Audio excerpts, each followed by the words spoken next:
علیکم ورحمۃ اللہ تعالی وبرکاتہ۔ وعلیکم السلام ورحمۃ اللہ وبرکاتہ۔ نحمدہ ونصلی علی رسولہ الکریم، اما بعد، فاعوذ باللہ من الشیطان الرجیم، بسم اللہ الرحمن الرحیم۔ لقد من اللہ علی المؤمنین اذ بعث فیہم رسولا، صدق اللہ العظیم وصدق رسولہ النبی الکریم، ونحن علی ذلک لمن الشاہدین والشاکرین، والحمد للہ رب العالمین۔ یا خدا بغیر جناب مصطفیٰ امداد کن، یا رسول اللہ از بغیر خدا امداد کن، یا شہید کربلا یا دافع کرب و بلا، گل و خا شہزادگے گلگوں کبا امداد کن، غوث اعظم بمن بے سر و ساما مددے، قبلگے دی مددے کعبگے ایما مددے، بگر دابے بلا افتاد کشتی، مدد کن مدد کن مدد کن یا معین الدین چشتی، قادری یم نہ رہے یا غوث اعظم می زنم، دمد شیخ احمد رضا خاں قطب عالم می زنم، بلغ العلا بکمالہ کشف الدجا بجمالہ، حسنت جمیع خصالہ صلو علیہ وآلہ، کرو تیرے نام پہ جا فدا، نہ بس ایک جا دو جہاں فدا، دو جہاں سے بھی نہیں جی بھرا، کرو کیا کروڑوں جہاں نہیں۔ محترم سامعین حضرات، ابھی میں نے خطبے کے بعد جس آیت کریمہ کی تلاوت کا شرف حاصل کیا، اس کے متعلق کچھ عرض کرنے سے قبل میں بہتر اور مناسب سمجھتا ہوں کہ ہم تمامی حضرات اپنے آقا و مولا حضور تاجدار مدینہ احمد مجتبیٰ محمد مصطفیٰ صلی اللہ تعالی علیہ وسلم کی بارگاہ بے کس پناہ جھوم جھوم کر درود و سلام کا نذرانہ عقیدت پیش کرے۔ پڑھے بلند آواز سے اللہم صلی علی سیدنا و مولانا محمد معدن الجود والکرم، منبع العلم والحکم، بارک وسلم صلاۃ و سلام علیک یا رسول اللہ صلی اللہ تعالی علیہ وسلم۔ محترم سامعین حضرات، آج میرے لیے سب سے بڑی خوش نصیبی کی بات ہے کہ آج میں اس نورانی و عرفانی بزم میلاد مصطفیٰ میں بارگاہ رسالت میں خراج عقیدت پیش کرنے کا سنہرا موقع مل رہا ہے۔ میں اپنے چشم تصور سے دیکھ رہا ہوں کہ اس محفل پاک میں فضول و برکات، رحمت و نور کی بارشیں ہو رہی ہیں۔ ایسا کیوں نہ ہو، ذکر ہے تو کس کا، بات ہے تو کس کی، بلا شک و صبح ذکر اس کا ہے جو نور حق ہے، بات اس کی ہے جو ذل رب ہے، تذکرہ اس کا ہے، بات اس کی ہے جو ذل رب ہے، تذکرہ اس کا ہے جو خدا کی عطا سے مالک کائنات ہے۔ تبھی تو وقت کا امام محبت کی چادر اوڑھ کر وادی بریلی عشق کی نگری سے بول پڑا، وہ کمال حسن حضور ہے، وہ کمال حسن حضور ہے کہ گمان نقش جہاں نہیں، یہی پھول خار سے دور ہے، یہی شمع ہے کہ دھواں نہیں، وہی نور حق وہی ذل رب ہے، انہی سے سب ہے انہی کا سب، نہیں ان کی ملک میں آسماں کی زمین ہی کی زمان نہیں، نہیں ان کی ملک میں آسماں کی زمین ہی کی زمان نہیں۔ ایک مرتبہ درود پاک پڑھے، اللہم صلی علی سیدنا و مولانا محمد معدن الجود والکرم، منبع العلم والحکم، بارک وسلم صلاۃ و سلام علیک یا رسول اللہ صلی اللہ تعالی علیہ وسلم۔ محترم حضرات، میں نے جس آیت کریمہ کی تلاوت کا شرف حاصل کیا ہے، اس کے متعلق آئیے کچھ عرض کرتا ہوں۔ دیکھیں حضرت، آج ہمیں اور آپ کو اپنوں کے در سے روٹی نہیں ملتا حضرت، ہمیں اور آپ کو اپنوں کے در سے روٹی نہیں ملتا۔ آئیے آپ لوگوں کو میں نبی کی بارگاہ میں لے کر چلتا ہوں۔ بول دیں کب بولیں گے؟ میرے جانے کے بعد بولیں گے کیا؟ ایک مرتبہ اور بول دیں۔ دیکھیں حضرت، اپنے ذہن کو تھوڑا قریب کریں اور اس واقعے کو ملاحظہ فرمائیں۔ دیکھیں، میرے نبی کا دربار ہے اور قبیلے بنو سلیم سے ایک شخص آیا، آ کے کہنے لگا، حضور پورے قبیلے کے اندر صرف میں ہوں جس نے اپنے باپ دادا کا دین چھوڑ کے آپ کا دین قبول کیا۔ میرے نبی نے فرمایا کہ بتا تیری کیا حالت ہے؟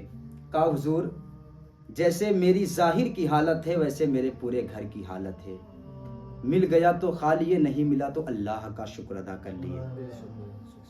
اس نے کہا حضور بڑا غریب ہوں۔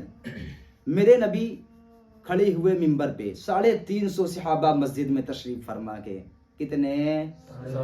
اور اونچی آواز میں بول دیں.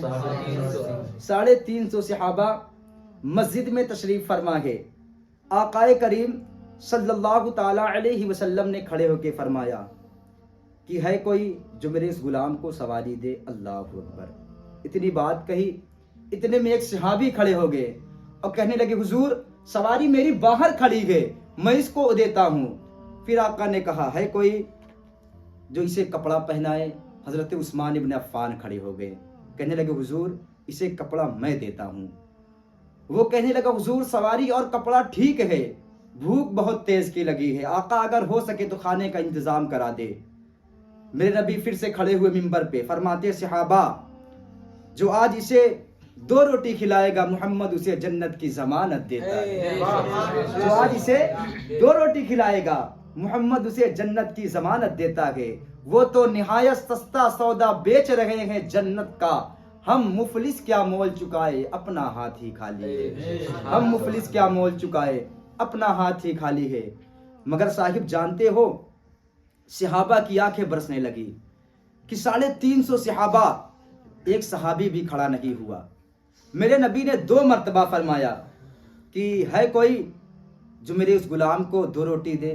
جب تیسری مرتبہ سرکار نے فرمایا نا کہ ہے کوئی جو میرے اس غلام کو روٹی دے تو حضرت سلمان فارسی بھیگی آنکھیں لے کر کھڑے ہو گئے اور کہتے ہیں مدینے والے یہ 350 تیرے نام پہ جان لٹانے کو تیار ہے. آقا اگر آج کہہ دے تو یہ ہنستے ہنستے سر کٹا دے. یہ کیسے ہو سکتا ہے روٹی ہو اور تیرے نام پہ روٹی نہ دے. آقا جتنے 350 بیٹھے گئے ان میں سے کسی کے گھر میں 3 دن کا فاقہ گئے، کسی کے گھر میں 4 دن کا فاقہ گئے. آقا ان 350 کے اندر کسی کے گھر ایک روٹی نہیں جو اسے دی جا سکے. میرے نبی فرماتے ہیں تو کیا یہ مہمان میری چوکھٹ سے بھوکا جائے گا؟ حضرت سلمان فارسی کہتے ہیں آقا اسے میرے ساتھ بھیج دیجئے.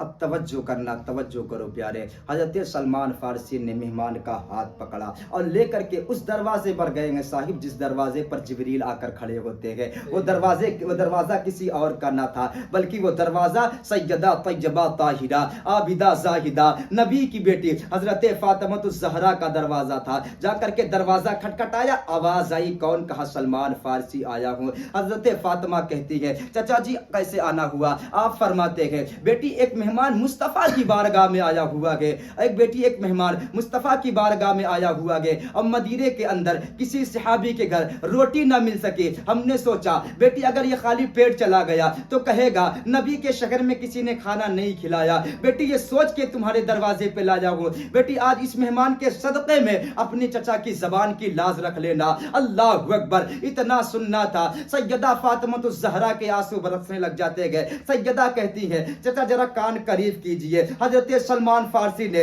چوکھٹ کے قریب کان کیا گئے. پھر سیدہ کہتی ہے چچا اس مہمان کو لے کر کے آئے ہو کسی بہانے سے دروازے سے واپس لے کر کے چلے جاؤ. حضرت سلمان کہتے گئے بیٹی میں تو بڑی حسرتوں سے آیا تھا. سیدہ کہتی ہے چچا بات یہ ہے آج 4 دن ہو گئے میرے شہزادوں نے ایک لقمہ نہیں کھایا گیا. آج فاطمہ کے گھر میں کوئی چیز کھلانے کے لیے نہیں ہے جس اس مہمان کو کھلا سکے. اللہ اکبر. اتنا سننا تھا حضرت سلمان فارسی کی آنکھیں برسنے لگ جاتی ہے. گردن جھکا کے کچھ دیر کھڑے رہے. سیدہ پھر کہتی ہے چچا کیا کوئی نہیں ہے شہر میں جو اس مہمان کو روٹی کھلا سکے؟ کہا بیٹی کوئی نہیں ہے. سیدہ کہتی ہے چچا پھر مہربانی کرو اس مہمان کو تھوڑا اپنے آپ سے دور کر دو. حضرت سلمان فارسی نے مہمان کو تھوڑا الگ کیا گیا اور پھر قریب آئے ہیں. سیدہ فاطمہ الزہرا نے اپنی چادر اتاری ہے. اتارنے کے بعد دیوار کی آڑ سے پردے کی آڑ سے یوں نکال کے دی تھی. کہا چچا اس چادر کو دامن میں چھپا لو اور سامنے شمون یہودی بیٹھا گئے جا کر کے اس سے بدلے میں جو لے کر کے آ جاؤ. اللہ اکبر. اتنا سننا تھا حضرت سلمان فارسی کی آنکھیں برسنے لگ جاتی ہے. حضرت سلمان فارسی کی آنکھیں برسنے لگ جاتی ہے. حضرت سلمان فارسی نے چادر کو لیا اور یوں دیکھنے لگے. سیدہ کہتی ہیں چچا یہ کوئی عام چادر نہیں ہے اس میں 17 پیبند ضرور ہے لیکن یہ وہ چادر ہے جو رخصتی کے وقت میرے باپ نے میرے سر پہ پہ رکھ کے کہا تھا فاطمہ آج پیبندوں والی چادر پکڑ لے, قیامت کے دن جنت میں عورتوں کی سرداری کی چادر عطا فرماؤں گا. اللہ اکبر. حضرت سلمان فارسی نے چادر کو لیا گیا. پھر سیدہ کہتی ہیں چچا جی اس کی خبر میرے بابا کو نہ ہو جائے. حضرت سلمان فارسی نے چادر کو لیا اور شمون کے دروازے پر پہنچے گئے. شمون یہودی نے کہا تھا او یار کیسے آئے ہو؟ حضرت سلمان کہتے ہیں آج بہت بڑا سودا لے کر کے آیا ہوں. کہا اس سودے کو سستا مت سمجھنا. کہا آج تک تو نے پیسے کے بدلے میں جو دیا ہوگا, مال کے بدلے میں مال دیا ہوگا, لیکن آج اتنی برکت والی چیز لے کر کے آیا ہوں. آج نبی کے شہزادی کی سر کی چادر لایا ہوں, اس کو لے لے اور اس کے بدلے میں اتنا آٹا دے دے کہ جن سے ان کے در پہ آنے والے مہمان کا کام چل جائے. اتنا سننا تھا. شمون یہودی نے اپنے ہاتھ میں ترازو سنبھالا گیا اور ناز تولنے لگا. ابھی ناز تول ہی رہا تھا کہ شمون نے کہا تھا او یار اتنا تو بتا دے یہ چادر کیوں بیچنے آئے ہو؟ حضرت سلمان کہتے گئے ان کے دروازے پر ایک مہمان آیا ہوا ہے اور کھلانے کے لیے کچھ نہ تھا, تو انہوں نے اس کو فاقہ بھیجنے سے بہتر اپنی چادر بیچ کر کے پیٹ بھرانے کو اچھا سمجھا گے. اتنا سننا تھا. شمون کے ہاتھ سے اس کا ترازو چھوٹ جاتا گے, ہاتھ کانپ جاتے گے. اس نے چادر کو اٹھایا گے, ماتھے سے لگایا گے. لگانے کے بعد سلمان کے پاس واپس کر دی چادر. کہا سلمان ذرا ٹھہر جا. حضرت سلمان فارسی نے چادر کو سنبھالا گے اور کہتے یا تو اس سے آٹا نہیں دے گا؟ اس نے کہا ہاں ذرا ٹھہر. تو اندر گیا, اپنی کتاب لایا. لانے کے بعد اس کے کچھ ورق پلٹے. اس نے کہا تھا خدا بھی سچا گے, اس کا رسول بھی سچا گے, اس کا دین بھی سچا گے. سلمان کہتے گئے کہ کہنا کیا چاہتا. سلمان کہتے گئے کہ کہنا کیا چاہتا گے. تب شمون نے کہا تھا دیکھو کتاب ہماری ہے, نبی ہمارا گے, لیکن اس کتاب میں لکھا گے جو آخری پیغمبر ہوں گے ان کی بیٹی اتنی سخی ہوگی, اتنی لچپال مہربان ہوگی کہ ان کے دروازے پر ایک مہمان ایک غلام کو لے کر کے آئے گا تو اس کے کھانے کے لیے اپنے سر کی چادر بھی بیچ دے گی تاکہ وہ اس کا پیٹ بھرا سکے. شمون نے کہا لو جتنا چاہو ناز لو. آٹا دیا, جو دیا اور سب دے کر کے پیچھے پیچھے چلنے لگا. جب فاطمہ کے چوکھٹ کے قریب پہنچا گئے, حضرت سلمان نے پلٹ کے دیکھا کہ شمون یہودی پیچھے پیچھے آ رہا ہے. حضرت سلمان کہتے گئے تو نے اپنا کام کر دیا گئے, اب کیا کرنے آ رہا ہے؟ تب شمون نے کہا تھا کہ صرف آٹا لے کر کے آئے ہو, مجھے کس کے سہارے چھوڑ کے جا رہے ہو؟ سلمان کہتے گئے کہ کہنا کیا چاہتا گے. کہا سنو آٹا لے جا کر کے فاطمہ کے دامن میں ڈال دو اور مجھے لے جا کر کے مدینے والے مصطفیٰ کے قدموں میں ڈال دو.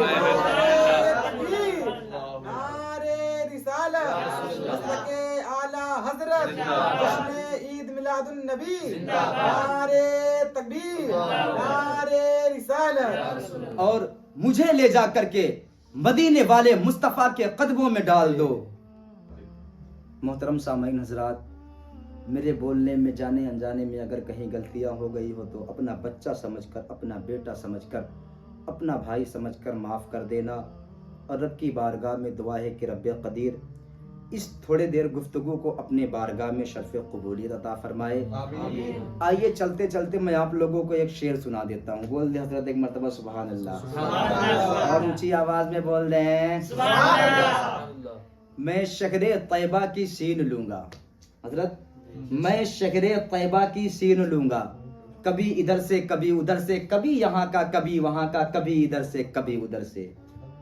اور تماشا اتنا تو کر گزرنا, نبی کا عاشق ہو کے مرنا, کہ لوگ دیکھے تیرا جنازہ کبھی ادھر سے کبھی ادھر سے, کہ لوگ دیکھے تیرا جنازہ کبھی ادھر سے کبھی ادھر سے. اور قرن کا مشہور ہے یہ قصہ, نبی کا عاشق ایک ایسا گزرا کہ جس نے دانتوں کو اپنے توڑا کبھی ادھر سے کبھی ادھر سے, کہ جس نے دانتوں کو اپنے توڑا کبھی ادھر سے کبھی ادھر سے. اور کبھی تو غوث الورا کے در سے, کبھی تو غوث الورا کے در سے, کبھی تو خواجہ پیا کے گھر سے نکل ہی جاتا کہ کام اپنا کبھی ادھر سے کبھی ادھر سے, نکل ہی جاتا کہ کام اپنا کبھی ادھر سے کبھی ادھر سے. اور تماشا محشر کا دیکھنا تم, نبی کی عظمت کو دیکھنا تم, کہ بخش جائے گی پیاری امت کبھی ادھر سے کبھی ادھر سے, کہ بخش جائے گی پیاری امت کبھی ادھر سے کبھی ادھر سے. وآخر دعوانا ان الحمدللہ رب العالمین. السلام علیکم ورحمۃ اللہ تعالی وبرکاتہ.